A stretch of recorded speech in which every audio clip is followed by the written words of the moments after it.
మొదటి రాజులు 8వ అధ్యాయం 16వ వచనం.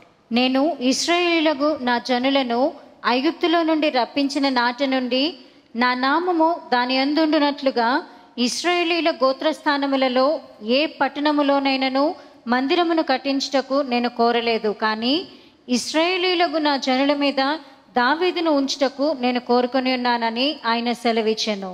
దేవుడు ఇజ్రాయేలీయుల మీద ఒకరిని పెట్టడానికి కోరుకున్నాడంట. ఎవరు? దావీదు. ఆయన ఇంకా తయారు చేయలేదు కనుక ఈ లోపు టెంపరీగా ఎవరిని పెట్టాడు? సౌలు. But God's heart was to put David. అంతకుముందు దేవుడు ఎవరిని జ్ఞాపకం చేసుకొని అన్ని ఆశీర్వాదాలు మనసులో మార్చుకొని, కష్టాలు మార్చుకొని, లోతును బయటికి తీసుకొచ్చి 400 తరాల నుంచి వాళ్ళని బయటికి తీసుకొచ్చి మళ్ళీ జీవితకాలం అంతా నిర్భయముగా ఉండాలని కూడా ఒక వ్యక్తిని జ్ఞాపకం చేసుకున్నాడంట. ఎవరిని? అబ్రహాంని. ఇందాక చూస్తుంది. ఇప్పుడు దావీదుని అనుకున్నాడంట, నేను ఇజ్రాయేలీల మీద ఒకరిని మటుకు పెట్టాలని. ఎవరిని? దావీదుని. 89వ కీర్తన 3-4. నేను ఏర్పరచుకొనిన వానితో నిబంధన చేసి ఉన్నాను, నిత్యము నీ సంతానమును స్థిరపరచెదను. ఎవరిని ఏర్పరచుకున్నాడు? దావీదుని. ఓకే, యెరూషలేముని ఎలా ఏర్పరచుకున్నాడో అలా ఎవరిని ఏర్పరచుకున్నాడంట? దావీదుని ఏర్పరచుకున్నాడంట. సో అయితే అతనితో ఏం చేశాడంట? నిబంధన. అక్కడ అబ్రహాముతో చేసిన నిబంధన, ఇక్కడ మళ్ళా ఎవరితో చేశాడు? దావీదుతో చేసిన నిబంధన. తన సంతానాన్ని స్థిరపరుస్తానని. 4.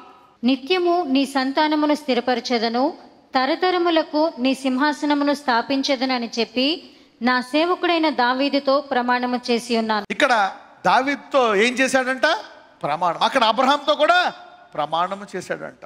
2వ దినవృత్తాంతములు 13:5. ఇశ్రాయేలు రాజ్యమును ఎల్లప్పుడూ ఏలునట్లుగా ఇశ్రాయేలీయుల దేవుడైన యెహోవా దావీదుతోనూ అతని సంతతి వారితోనూ భంగము కాజాలని నిబంధన చేసి దానిని వారికి ఇచ్చేదనని మీరు తెలుసుకొందురు కదా. ఎటువంటి నిబంధన చేశాడంట? He made a covenant of salt అని ఉంటుంది. ఉప్పుతో నిబంధన చేశాడంట. మొదటి రాజులు 11:11. యెహోవా సెలవిచ్చినదేమనగా, నేను నీతో చేసిన నిబంధనను కట్టడలను నీవు ఆచరింపకపోవుట నేను కనుగొనుచున్నాను కనుక ఈ రాజ్యము నీకుండకుండా నిశ్చయముగా తీసివేసి నీ దాసునికి ఇచ్చేదను. అయినను నీ తండ్రి అయిన దావీదు నిమిత్తము నీ దినములయందు నేను ఆలాగున చేయక నీ కుమారుని చేతిలో నుండి దాన్ని తీసివేసేదను. రాజ్యమంతయు తీసివేయను. నా దాసుడైన దావీదు నిమిత్తమును నేను కోరుకునిన యెరూషలేము నిమిత్తమును ఒక గోత్రము నీ కుమారునికి ఇచ్చేదను. ఇక్కడ సొలొమోన్ని దేవుడు తన దేశాన్ని తీసేసి వేరే రాజ్యాలకు ఇచ్చి పతనం చేసేయాల. కానీ దేవుడు అంటున్నాడు, నా కుమారుడైన దావీదు నిమిత్తము నేను నీకు ఒక గోత్రాన్ని ఇస్తాను అంటున్నాడు. ఏ గోత్రాన్ని ఇచ్చాడు? యూదా గోత్రాన్ని ఇచ్చాడు. అంటే అక్కడ అబ్రహాం విషయమై ఎలా చేశాడో ఇక్కడ దావీదు విషయమై ఏళ్ల మీద ఏం చూపించాడు? అత్యధిక కృప. 2వ దినవృత్తాంతములు 21:7. అయినను యెహోవా తాను దావీదుతో చేసిన నిబంధన నిమిత్తము అతనికి అతని కుమారులకును నిత్యము దీపమిచ్చేదనని చేసిన వాగ్దానము నిమిత్తమును దావీదు సంతతిని నశింపచేయుటకు మనస్సు లేక ఉండెను. ఒకవేళ వాళ్ళందరూ జెజబెల్ లాగా ఇష్టం వచ్చినట్టు చేసేసి అందరూ దేవుడి నుంచి వ్యతిరేకంగా వెళ్ళి ఇష్టం వచ్చినట్టు చేస్తున్న దేవుడు వారిని నశింపజేసే మనసు ఎందుకు లేదంట? ఎవరి నిమిత్తము? దావీదుకు చేసిన వాగ్దానము నిమిత్తము. అలాగని దావీదు పూర్తిగా నీతిమంతుడా? కాదు. దావీదు జీవితం అంతా పరిశుద్ధంగా ఉన్నాడా? కాదు. పడిపోయినా లేచి మళ్ళా వెనక్కి వెళ్లకుండా ఏం చేయడం చూస్తున్నాడు దేవుడు? ముందుకు వెళ్ళడం. మొదటి రాజులు 15:4. దావీదు హిత్తీయుడైన ఊరియా సంగతి అందు తప్ప తన జీవిత దినములన్నీ యెహోవా దృష్టికి యథార్థముగా నడుచుకొనుచు యెహోవా అతనికి ఇచ్చిన ఆజ్ఞలలో దేని విషయమందును తప్పిపోకుండెను కనుక దావీదు నిమిత్తము అతని తరువాత అతని కుమారుని నిలుపుటకును యెరూషలేమును స్థిరపరచుటకును అతని దేవుడైన యెహోవా యెరూషలేమునందు దావీదునకు దీపముగా అతని ఉండనిచ్చెను. తన పిల్లలకి కూడా దావీదుని చూసి వాళ్ళ తప్పుల్ని క్షమించి వాళ్ళ ముందుకు తీసుకెళ్ళిపోతున్నాడంట. అంటే సొలొమోనుకి దేవుడు ఏ కృప ఇచ్చాడు? అత్యధిక కృప. ఇర్మియా గ్రంథం 33:25-26. యెహోవా ఈ మాట సెలవిచ్చుచున్నాడు, పగటిని గూర్చియు రాత్రిని గూర్చియు నేను చేసిన నిబంధన నిలకడగా ఉండని ఎడల భూమి ఆకాశములను గూర్చిన విధులను నియమించువాడను నేను కాని ఎడల అబ్రహాము, ఇస్సాకు, యాకోబుల సంతానమును ఏలుటకు అతని సంతాన సంబంధి అయిన ఏలికను ఏర్పరచుకొనక నేను యాకోబు సంతానపు వాడకు నా సేవకుడైన దావీదు సంతానమును విసర్జింతును. నిశ్చయముగా నేను వారి ఎడల జాలిపడి చెరలో నుండి వారిని రప్పించేదను. దేవుడు ఏమంటున్నాడు? ఒకవేళ చుట్టుపక్కల దేశాలు వచ్చి వీళ్ళు చెరలో పెట్టేశారు, నేను వారిని విడిపించకూడదు యాక్చువల్గా, కానీ నా విధేయుడైన అబ్రహాము నిమిత్తము, దావీదు నిమిత్తము నేను వారిని విడిపిస్తా. ఒకవేళ నేను ఎప్పుడు మర్చిపోతాను అబ్రహాంని, దావీదుని ఎప్పుడు మర్చిపోతాను? ఎప్పుడంటే చూడండి ఒకసారి 25. యెహోవా ఈ మాట సెలవిచ్చుచున్నాడు, పగటిని గూర్చియు రాత్రిని గూర్చియు నేను చేసిన నిబంధన నిలకడగా ఉండని ఎడల. ఎన్ని వందల సంవత్సరాల నుంచి ఉన్నాయి, ఈ రెండు అలాగే ఉన్నాయి. నక్షత్రాలను ఏటికాడు గందరగోళం అయిపోవడం చూసారా? ఏది అది అలాగే ఉందా లేదా? దేవుడు చెప్పాడు అవన్నీ అలాగున్నాయి. ఆ నిబంధన చేసిన నేను వీళ్ళతో కూడా అదే నిబంధన చేశాను. ఒకవేళ వీళ్ళు మారాలంటే ముందు అవి మారిపోవాలంట. ఒకవేళ ఈ నిబంధన నెరవేర్చకుండా ఉండాలి అంటే నేను ఆ నిబంధనను ఉల్లంఘించాలంట. అంటే సూర్యుడు ఉండకూడదు, చంద్రుడు ఉండకూడదు, రాత్రి ఉండకూడదు, పగలు ఉండకూడదు, ఏం ఉండకుండా ఉండాలి. అంటే ఇద్దరు వ్యక్తుల యొక్క నిబంధనను దేవుడు జ్ఞాపకం చేస్తూ అనేకుల మీద ఏం చూపిస్తున్నాడు? He is magnifying his mercy. ఆయన కృపను ఏం చేస్తున్నాడు? వీరిద్దరిని జ్ఞాపకం చేసుకొని ఆయన కృపను ఏం చేస్తున్నాడు? ఘనపరుస్తున్నాడు. Is magnifying his mercy based on these two people. యెషయా 55:3. చెవియొగ్గి నా యొద్దకు రండి, మీరు విని ఎడల మీరు బ్రతుకుదురు. నేను మీతో నిత్య నిబంధన చేసేదను, దావీదునకు చూపిన శాశ్వత కృపను మీకు చూపుదును. వినుట అనండి అన్నిటికంటే ముఖ్యం. ఒకవేళ ప్రార్థన చేయాలన్నా, ఉపవాసం ఉండాలన్నా, సేవ చేయాలన్నా అన్ని దేంతో చేయాలా? విశ్వాసం. విశ్వాసం ఎలాగొస్తుంది? దావీదునకు చూపిన శాశ్వత కృపను మీకు చూపుతానంటున్నాడు. వీళ్ళిద్దరి పట్ల ఇంత విధేయత చూపించాడు. ఎందుకంటే వీళ్ళిద్దరూ కొన్ని పొరపాట్లు చేసినా, ఏం చేసినా వెనక్కి వెళ్ళిపోకుండా ముందుకు వెళ్ళిపో. ఎంతమందికి అర్థమైంది? వీళ్ళిద్దరిని జ్ఞాపకం చేసుకునే ఇంత కృప చూపిస్తే మరి సంపూర్ణ విధేయుడైనటువంటి యేసయ్యను అంగీకరించిన మీరు ఆ నామమున ప్రతిసారి మీరు అన్ని పెట్టి యేసు నామమున అని ఆయన జ్ఞాపకం చేస్తుంటే దేవుడు ఏం చేస్తాడు? మోషే అబ్రహాం పేరెత్తాడు, దేవుడు మనసు మార్చుకున్నాడు. దావీదు పేరెత్తి సొలొమోను ఏం చేయలేదు. వీళ్ళిద్దరు పేర్లు ఎత్తితేనే ఇజ్రాయేలుకు అత్యధిక కృప చూపించాడు. మీరు ప్రతిరోజు నాజరేయుడైన యేసు నామమున అంటే ఈ భూలోకములో ఎంతమంది నీ మీద మహిమను చూడాలా? Somebody get ready to show that from today. రోమీయులు 10:9-13. అదేమనగా యేసు ప్రభువని నీ నోటితో ఒప్పుకొని దేవుడు మృతులలో నుండి ఆయనను లేపనని నీ హృదయమందు విశ్వసించిన ఎడల నీవు రక్షింపబడదు. ఈ పేరులో ఎంత శక్తి ఉందంటే ఒకవేళ యేసు దేవుడని ఒప్పుకొని ఆయన మృతుల్లో నుండి లేచాడంటే యుగ యుగములు జీవించే నిత్య జీవము కలిగిన రక్షణ నీకు లభిస్తుందంట. అబ్రహాము పేరుకి అంత ధన్యత, దావీదు పేరుకి అంత ధన్యత తండ్రి ఇచ్చాడు. యేసయ్య పేరుకి ఏకంగా డైరెక్ట్గా ఒప్పుకుంటే, ఇంట్లో కూర్చొని హృదయంలో అనుకుంటే ఏంటంట? రక్షణ. ఏలయనగా నీతి కలుగునట్లు మనుషుడు హృదయములో విశ్వసించును, రక్షణ కలుగునట్లు నోటితో ఒప్పుకొనును. ఏమనగా ఆయన యందు విశ్వాసం ఉంచువాడు ఎవడును సిగ్గుపడడని. ఈయన యందు విశ్వాసం ఉంచువాడు ఎవ్వడు. అందరూ అనొచ్చేమో దేవుడేమన్నాడు ఇంకా పెళ్ళి అవ్వలేదు, దేవుడే ఉంటే అప్పులేంటి, యేసుని నమ్ముకున్నావు, ప్రార్థిస్తున్నావు, ఇవన్నీ ఏంటి, ఘోరాలేంటి, అదేంటి ఇదేంటి ఉండొచ్చు. యోసేపు జీవితం అలాగే ఉంది, దేవుడు ఘనంగా ముగించాడు. దావీదు జీవితం అలాగే ఉంది, గడిగడి గండం మరణం, నాకు మరణానికి అడిగే ఉంది అన్నాడు దావీదు. 10-15 ఏళ్ళు గట్టిగా పట్టుకున్నాడు, కుర్చీలో కూర్చున్నాడు. అందుకే ఇక్కడ ఏంటి? ఆయన విశ్వాసాన్నే విడిచిపెట్టకూడదు అంటున్నాడు. రోమీయులు 10:9-11. ఏమనగా ఆయన యందు విశ్వాసం ఉంచి వాడు ఎవడను సిగ్గుపడడు. కంటిన్యూగా ఆయన ఎన్ని కష్టాలు వచ్చినా ప్రార్థిస్తూ నీ ఉపవాసం ఉంటూ వాక్యం వింటూ గుడికొస్తూ ఉన్నావు అనుకోండి, నిన్ను లక్షల మంది ఊర్లు ప్రపంచం సిగ్గుపరిచిన వాళ్ళందరి ముందు దేవుడు నిన్ను ఘనపరుస్తాడు. He will glorify you. Never go back in faith. You should begin your faith by your heart. దేవుడు కూడా నీ హృదయం ప్రకారమే చూస్తాడు. యూదుడని గ్రీసు దేశస్థుడని భేదము లేదు, ఒక్క ప్రభువే అందరికీ ప్రభు అయ్యుండి తనకు ప్రార్థన చేయి వారందరి ఎడల కృప చూపుటకు ఐశ్వర్యవంతుడై ఉన్నాడు. ఈ నామాన్ని ఎవరు ప్రార్థన చేసినా మరి వారి మీద ఏం చూపిస్తాడంట? కృప. He will show you grace. అబ్రహాము దావీదు విషయమై ఏం చూపించాడు? అత్యధిక కృప. కానీ అదేనా సర్వైవల్ వారి జీవితం? ఎప్పుడైతే నువ్వు దేవుని తీసుకొని సీరియస్గా ఇంకా అన్ని రంగాల్లో ఉంటావో, నిన్ను తోగ్గా ఉంచడో తలగా ఉంచుతాడు. God will lift you up. ఈ సహోదరు ఎలాగైపోయిందేంటి, ఈ పురుషుడు ఎలాగైపోయాడేంటి, వీళ్ళు ఎలాగ ఆస్వాదించాడేంటి, వీళ్ళకి ఈ వరాలు ఎక్కడి, ఈ సామర్థ్యం ఎక్కడిది, ఈ శక్తి ఎక్కడిది? ఇది దేవుడి వల్ల తప్ప వీళ్ళ వల్ల కాదని నీ దేవుని మహిమపరిచి ఈ యేసు గురించి నాకు కూడా చెప్పు అని నీ జీవితాన్ని చేయాలనుకుంటున్నాడు. ఆయన గొర్రెలకు కేవలం బతకడానికి మాత్రం జీవం ఇవ్వడానికి కాదు, సమృద్ధి గల జీవం ఇవ్వడానికి వచ్చాడు. Glory.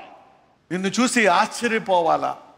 Christ in you the hope of not survival. అమ్మయ్య ఈ రోగం పోయింది, పోనీ ఓకే, ఆ కష్టం దాటిపోయిందేమో, అమ్మయ్య ఈ కరువు గట్టెక్కేసాను. నో, అబ్రహాము బహుధనవంతుడు. రాజులు భయపడిపోయారు అబ్రహామును చూసి. ఇస్సాకును చూసి రాజు భయపడిపోయి గెంటేశాడు. అయ్యి బాబోయ్ నాకు వద్దయ్యా. యాకోబుని చూసి వాళ్ళ మామ ఏదో చేద్దాం అనుకుంటే నీ వల్లే నాకు ఆశీర్వాదం అని యాకోబుని వదులుకోవడానికి సిద్ధంగా లేడు. నీ దేవుడి వల్లే నేను బ్లెస్ అయిపోయాను అని మొత్తం అంతా తెలిసిపోయింది. దావీదుని చూసి వాళ్ళందరూ దావీదు దేవుడు గొప్ప దేవుడు అని చెప్పి దావీదు దేవుడి ముందు మోకరించడం మొదలుపెట్టారు. వాళ్ళిద్దరికంటే మరి గొప్ప దేవుడు యేసుని నామాన్ని నీకు ఇచ్చాడు కాబట్టి నిన్ను చూసి నీ దేవుని మహిమపరచాలా, నీ జీవితాంత కాలము అత్యధికంగా గణపరచును గాక. The lord has to glorify. ఎవరైతే యేసుని అంగీకరించారో, ఒకసారి లెట్స్ గో టు గలేషియన్స్.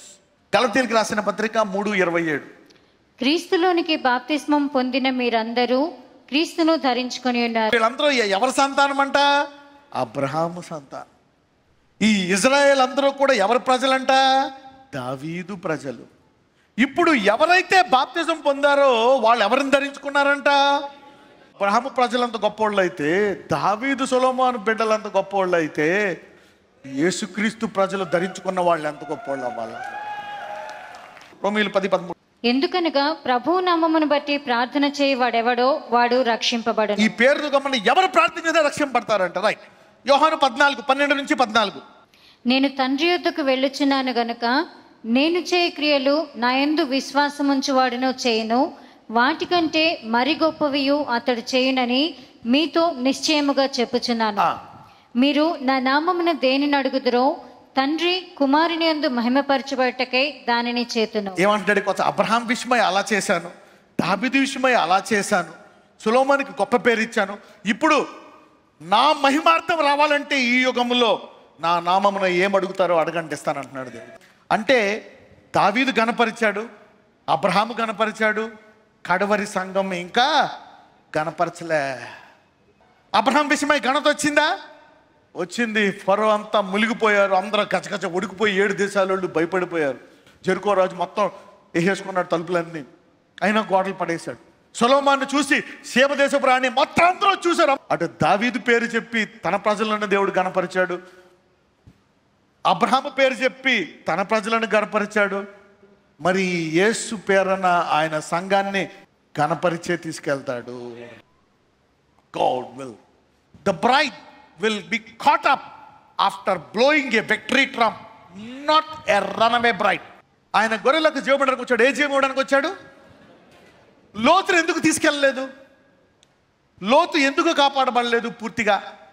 లోతు తరాలు ఎందుకు బ్లెస్ అవ్వలేదు? లోతు నీతిమంతుడా కాదా? నీతిమంతుడే. కానీ లోతు పిల్లలు, లోతు ఎవరు లోతుకు మంచి పేరు రాలే. తన పిల్లలు కూడా ఆ చెడు మనసుతో ఉన్నారు. విశ్వాసం అనండి. 10 మంది కన్యకలు, 5 దివిటీలు ఉన్నాయి, అందులో తైలం ఉంది, ఎలుగుతుంది, గుడ్డలు ఎలుగుతున్నాయి, దేవుణ్ణి నమ్ముకున్నారు, ఎదుర్కోవడానికి వెళ్తున్నారు. కానీ ఇంకొక 5 దగ్గర దివిటీలు, ఆ ఒత్తులతో పాటు ఇంకొకటి ఉంది వాళ్ళతోటి. ఏంటది? Extra oil. దేవుడు ఎవరికి తలుపు తీశాడు, ఎవరికి తలుపు మూసేశాడు? అందుకే నేను నా కుటుంబము కాదు, నేను సర్వలోకానికి ఆశీర్వాదంగా మారతామని అబ్రహాంతో అన్నాడు. దావీదుని లోకానికి ఆశీర్వాదంగా చేశాడు. ఈ సంఘాన్ని కూడా భూలోకంలో ప్రతి ఒక్కళ్ళ నోరు పట్ల ఇంత గొప్ప దేవుడు అని అనిపించాక తీసుకెళ్తాడు.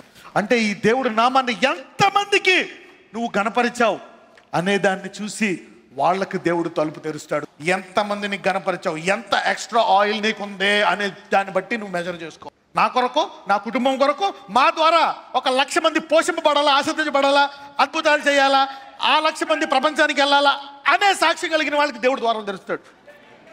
ఎందుకంటే నీలో సామర్థ్యం అంత గొప్పదే. ఆ గొప్పదాన్ని గొప్పగా చూపించే వాళ్ళకి దేవుడు ద్వారం తెరుస్తాడు.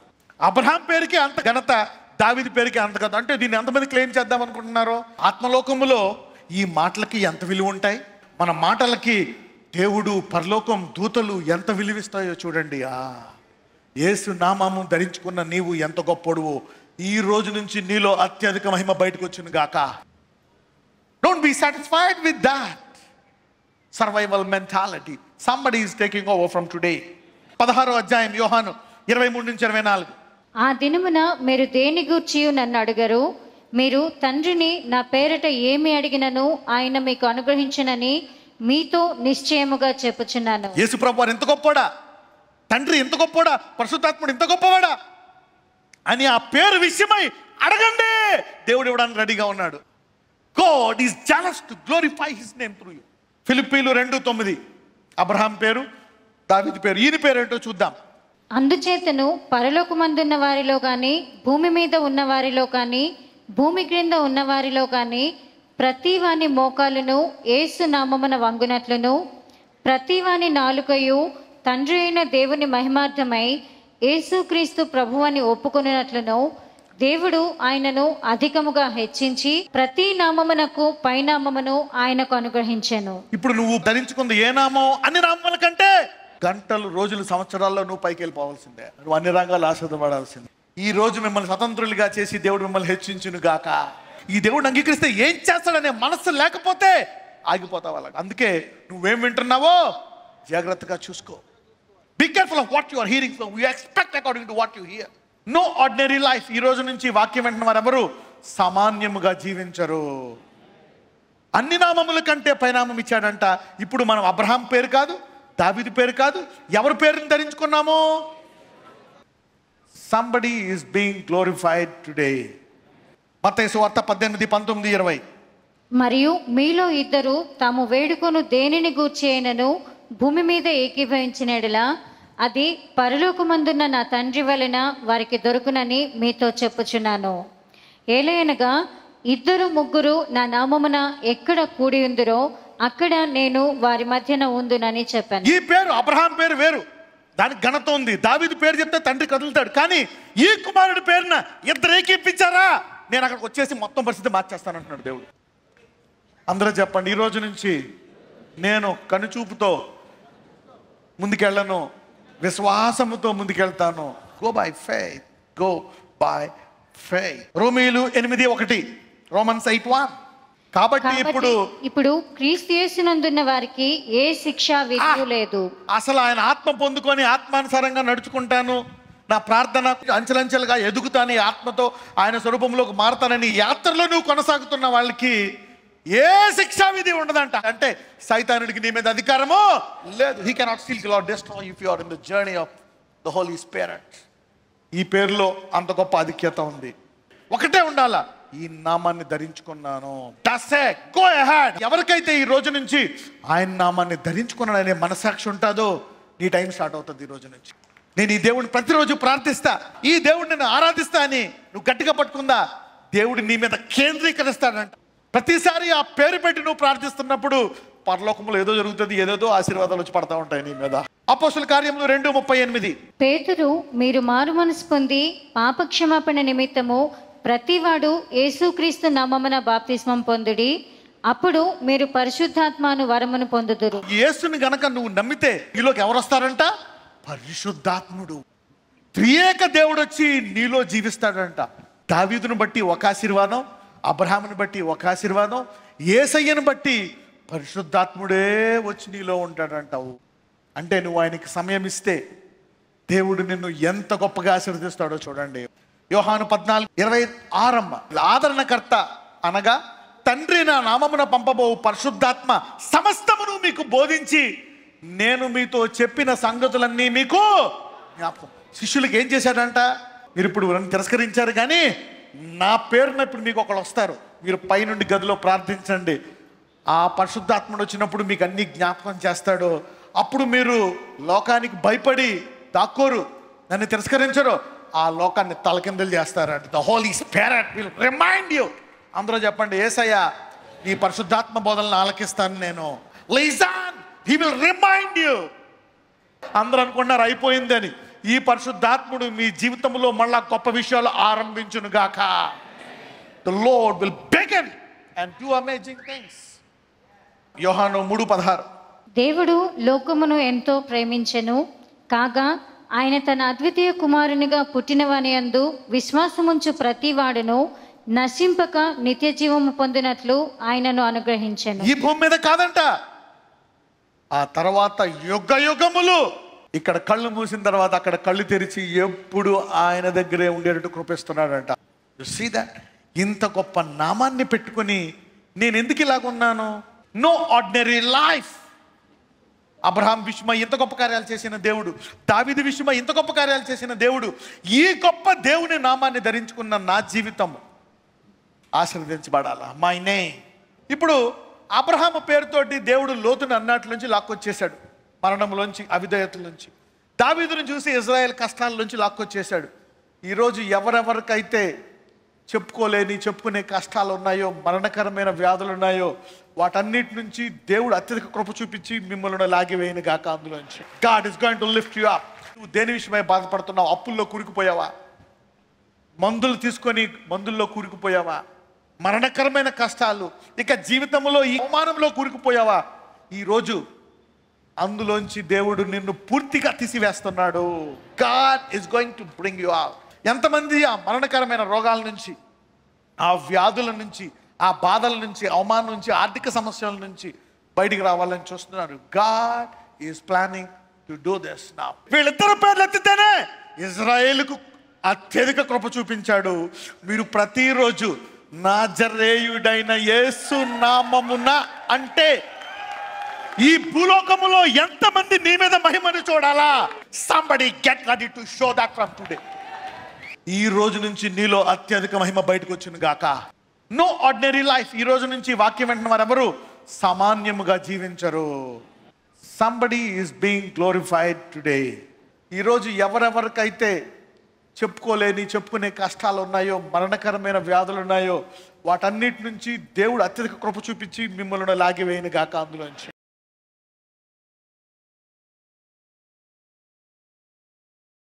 అయ్యా, ఈ నామాన్ని నేను ధరించుకున్నాను.